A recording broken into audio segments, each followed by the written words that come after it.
La pequeña pausa, como les dije, y lo tengo, por supuesto, como siempre, firme, como rulo de estatua, aquí, al contador, al licenciado en economía, Néstor Alessandria, a quien le decimos, por supuesto, buen día y al mal tiempo buena cara. ¿Qué tal, Néstor? ¿Cómo estás? Un gusto. Hola Carlos, el gusto es mío, por favor. No, no, vos sabés que estábamos esperando este momento. Habíamos hablado con Onganía de toda la situación que está pasando, política, aquellos que se cuelgan, los camaleones políticos, y que la Argentina no es casualidad que esté como esté, porque las malas decisiones hacen que la economía esté como está. Porque la economía no es decir, bueno, yo voy a solucionar todo y con un decreto lo arreglo. Y creo que no es así, más allá de lo que tengas pensado hablar. La economía no se arregla por decreto, que si no se arregla haciendo, trabajando, produciendo caminos y abriendo caminos para poder evolucionar. Mágicamente no se puede hacer absolutamente nada.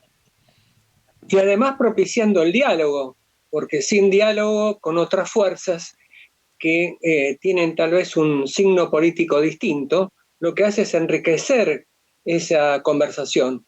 Pero por supuesto, si uno da la mano y el otro no abre el puño, indudablemente no hay diálogo. Tal cual, tal cual. Bueno, ¿cuál es lo que nos tenías preparado? Quería comentarte que el 3 de abril de 2023, el Fondo Monetario Internacional dio una serie de indicaciones al gobierno. Las indicaciones son reducir la brecha oficial del dólar, limitar los beneficios de la moratoria impositiva, de la moratoria previsional, eh, aumentar tarifas y reducir subsidios. Eh, Todo eso provocó una serie de decisiones que fueron inmediatas. Por ejemplo, el tema de los aumentos de las tarifas. Por ejemplo, en este caso, el subsidio a las tarifas de gas comprenden actualmente un 1,9% del PBI y se las va a reducir al 1,5% del PBI. ¿Cómo se hace? Se hace a través del aumento de tarifas. Este tema de los subsidios también, que ha provocado en su oportunidad y en el pasado decisiones muy significativas. Por ejemplo, me acuerdo en abril de 2021, cuando Guzmán, a la sazón ministro de Economía, intentó bajar el nivel de los subsidios y con la oposición de su secretario de Energía, Bernal, que era aliado de la Cámpora, indudablemente no lo pudo hacer. Por supuesto, después, y más en el tiempo, cuando asumió Massa, dijo que en septiembre del año en que había asumido iba a aumentar un 30% las tarifas, pero eso nunca sucedió. Es decir, que el limitante de los subsidios es un tema significativo y que el Fondo Monetario Internacional está propiciando ese tema. Propicia también el tema de un acortamiento de la brecha cambiaria, porque en este caso es un 101% entre un contado con liqui de 455 pesos y un dólar oficial de 225, es decir, que aquellos que pueden adquirir, por ejemplo, 200 dólares mensuales, que es el límite de ese periodo, lo compran a lo sumo en 225 pesos, aunque ayer estaba a 243. Y después lo venden mayor. Entonces, en definitiva, se está descapitalizando las reservas. Las reservas se calculan aproximadamente en 1.000 millones de pesos negativos, 1.000 millones de dólares negativos. Es decir, que la Argentina necesita sin falta dólares, pero los dólares van a venir de la mano del Fondo Monetario Internacional, ya que se esperan desembolsos para septiembre y diciembre, unos 10.000 millones de dólares. Pero mientras tanto, está el plan llegar hasta las PASO. Pero el tema y la pregunta importante es, ¿qué pasa después de las PASO? Después de las PASO, indudablemente que si no lo hace este gobierno, que no lo va a hacer, va a haber una gran devaluación, va a haber un tema significativo si no se hace antes. Eh, yo creo que una de las soluciones, a mi entender, sería que los dólares que están en los bancos, que son de particulares y que tengan un periodo importante de permanencia, deberían generar algún tipo de interés. Ese tipo de interés tiene que ser un tipo de interés real positivo, es decir, por encima de la inflación. Por supuesto, la inflación en este mes va a ser entre un 7,7% y un 8%. Es decir, que va a superar o por lo menos igualar el periodo anterior. Eh, si yo lo que hago es remunerar a los dólares que tengo en el banco, indudablemente eso va a atraer a aquellos dólares que están en el colchón o están diseminados en otro lado, porque las diferencias de tasas son significativas. No es lo mismo que alguien que tenga inversiones en el extranjero y que la remuneren a un interés anual que a un interés mensual como está en la Argentina. Alguien me podrá decir que cuál es la seguridad con respecto a esto. Bueno, justamente el tema de la seguridad jurídica tiene que ser planteado a través del Parlamento porque esto es una medida de sesgo extraordinario y y decir que el periodo tiene que ser por lo menos 60 días o 90 días y que al término se pueden retirar los intereses. No darles bonos, no darle ningún tipo de compensación, solamente el interés en efectivo, por supuesto, al tipo de cambio de ese momento.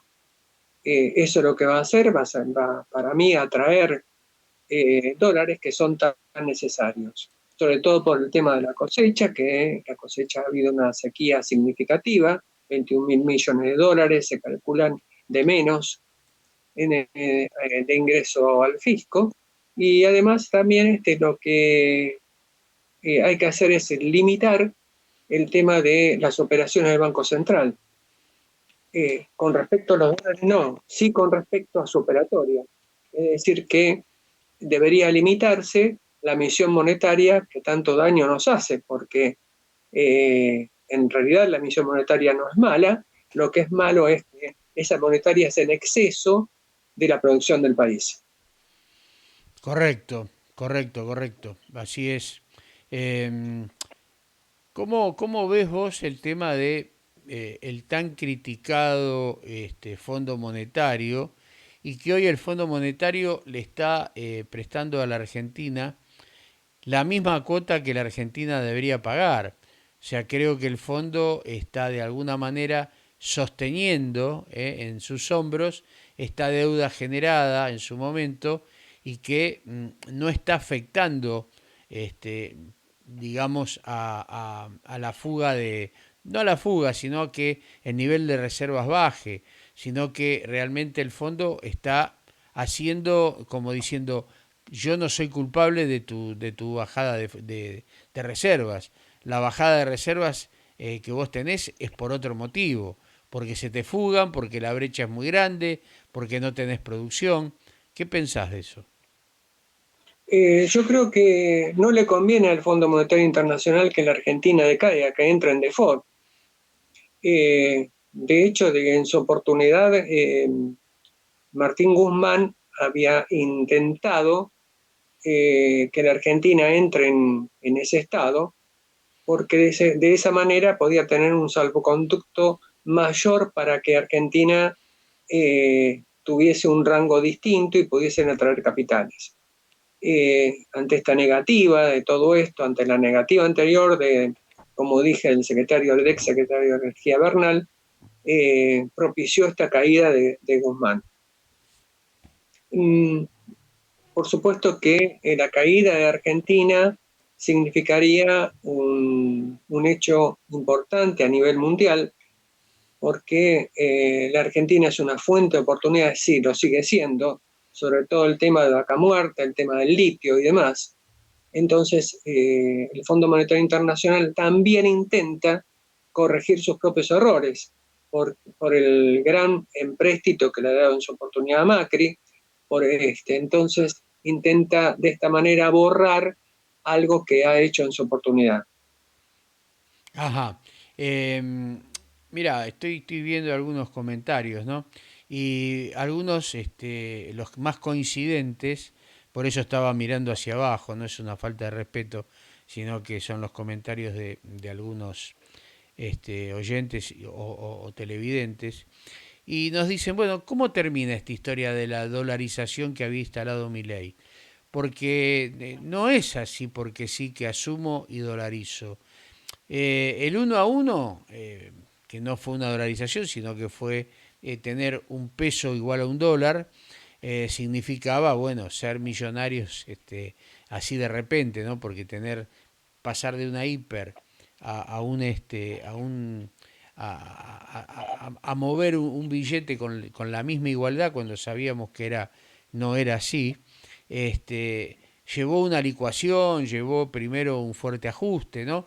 Y a su vez no es la misma situación de hoy. En aquel momento había algo de reservas, hoy prácticamente, y vos lo dijiste, las reservas son casi nulas de acuerdo a cómo se mida, ¿no? El gobierno con su óptica mide de una manera y dice que hay tantas reservas.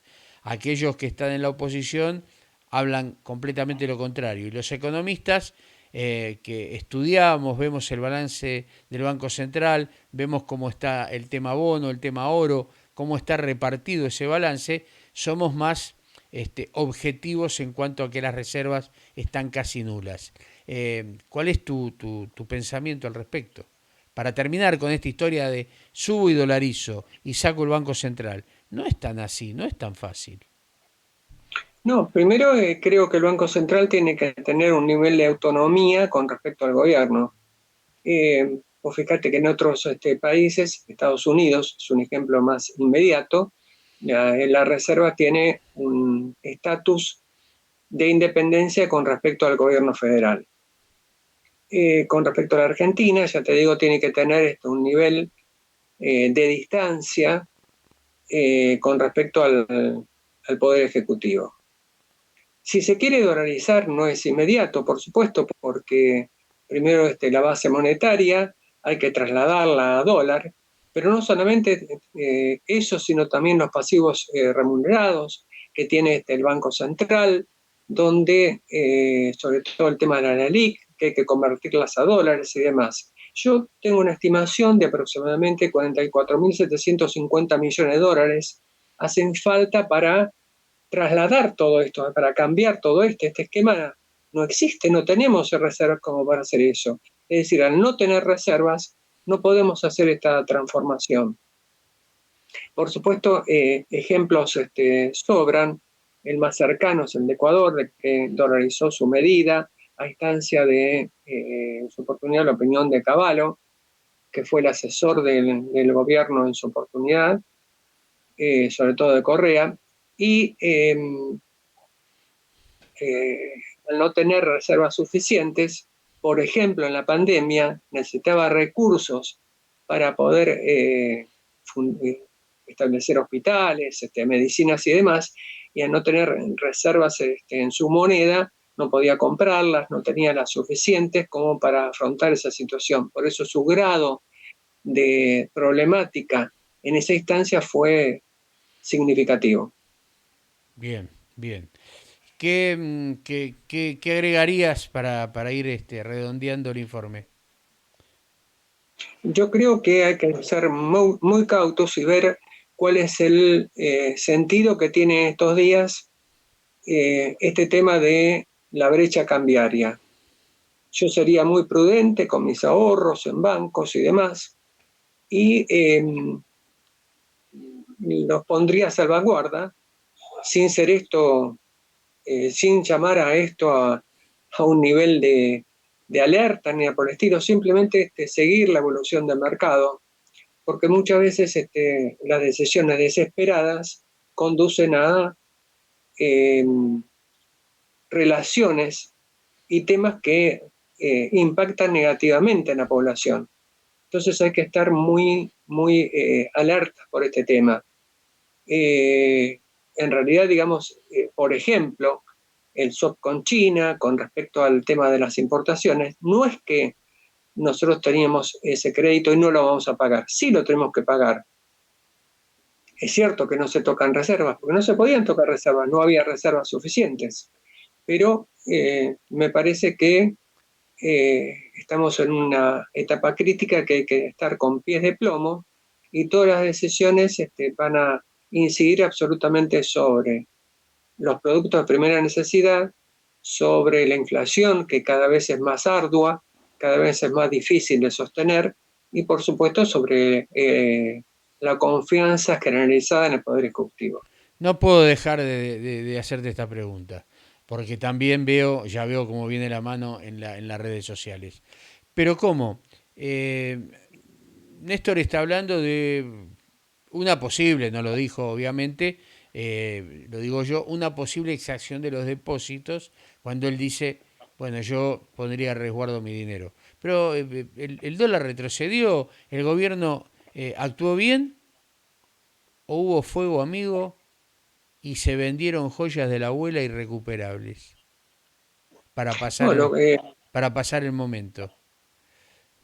indudablemente que en el mercado se dice que existe la oferta y la demanda, pero en realidad los grandes operadores del mercado no se guían por la oferta y la demanda, sino que son grandes jugadores. Es decir, que Doña Rosa no es la que mueve el amperímetro comprando esos $200 por mes. Indudablemente que no es nada significativo. Por supuesto que hay gente amiga que ha morisqueado ese aumento del dólar, que en determinado momento ha aumentado 100 pesos en 15 días, ha llegado cerca a la barrera de los 500 pesos.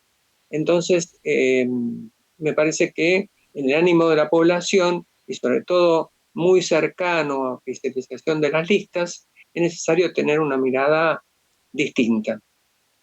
Y con respecto a lo que dije de resguardar ese dinero y su contraposición en dejarlo, yo lo dejaría en la medida que existe una tasa de interés determinada.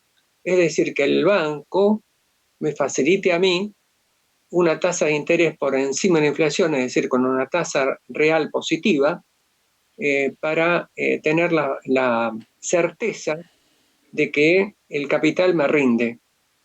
Ese capital lo que va a hacer es estar en blanco en las entidades bancarias. Y esas entidades bancarias se tiene que elevar el mínimo de resguardo de ese capital a través de un cambio en la posición de capital mínima que tienen que tener las entidades. Es decir, si por ejemplo una entidad bancaria tiene un resguardo de tantos pesos, ese capital, ese monto tiene que ser incrementado en función de la operatoria con la caja de ahorro. Por lo tanto, las cajas de ahorro en dólares deberían rendir un interés determinado. Y con respecto a la posesión actual, como eso no existe, me parece que deberíamos estar en alerta porque realmente la situación es difícil, reservas para mí negativas y disponibles, por supuesto, y además sin nula financiación internacional. Solamente la ayuda que está dando el Fondo Monetario por un importe igual a la cuota que se debe desembolsar. Sabés que todo esto está enganchado con algo que hablamos en otro programa. El gobierno, de alguna manera, bajó los encajes de los bancos. Al bajar los bancos tienen menos defensas como para poder solventar una corrida. Y si nos remontamos a la historia, cuando estuvimos en la época de Herman González, Menem, los bancos pagaban tasas sobrenaturales, lo cual hizo que los ahorristas se tiraran de cabeza por las ganancias que daban esas tasas y terminaron todos con un bonito a 10 años. No nos olvidemos. Cuando la limosna es grande, el santo desconfía, dice la jerga popular. Por eso, tomemos resguardo de lo que puede acontecer, porque esto cada vez se está poniendo más al rojo vivo. Por impericia, ¿eh? Por impericia. Esto no es una alarma, es decir, nadie quiere llegar a este punto. Simplemente es un tema de precaución. Me parece que tenemos que estar alertas con todo este tema. El hecho del tema de los encajes, que vos bien decís, implica liberación también de pesos al mercado. Es decir, que no se intenta ralentizar el consumo, sino que se lo intenta potenciar porque no existe dinero en la plaza, pero también descapitaliza a las empresas, y a las empresas bancarias, a los bancos. Es decir, que por una parte alienta el consumo, por otra parte desalienta el tema de la seguridad jurídica.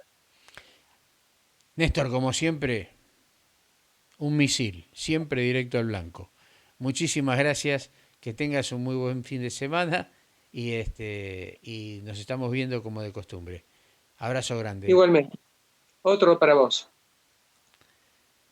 Con el gusto y el placer de haber tenido al contador y licenciado Néstor Alessandria en nuestro programa dándonos todo el informe económico, vamos a una pequeña pausa y ya tenemos todo el panorama internacional a través de la licenciada Juana de los Santos. Vamos a una pequeñísima pausa, les prometo que va a ser muy pero muy cortita y la tenemos enseguida aquí a Juana de los Santos. Pausa.